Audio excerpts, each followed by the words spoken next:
This is really important because I think I've heard a number of commentators call that article a meta-analysis. In the White House's fact article that they put out, they refer to two clinical studies and one systematic review. I know they have a bunch of bullet points, but really when you go down the links and see what's being said, that's from actual peer-reviewed literature, you're talking about two clinical studies that they talk about and one systematic review. So let's go through all of that.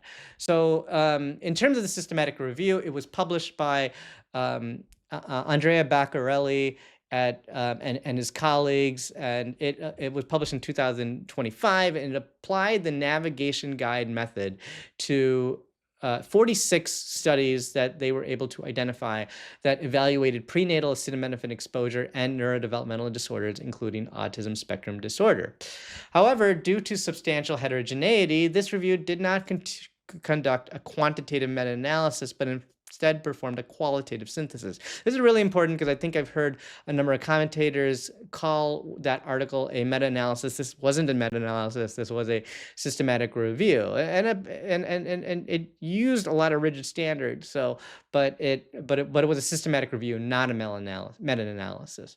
The review concluded that the majority of studies that there were a majority of studies that reported a positive association between prenatal acetaminophen use and neurodevelopmental disorders, but it did not provide a pooled effect estimate for autism specifically, nor did it claim definitive causality. What it did identify was that among 46 available studies, 27 reported associations, which is significant links to neurodevelopmental disorders. Nine showed null association or no significant lift, and 4 showed negative associations or what might be protective effects.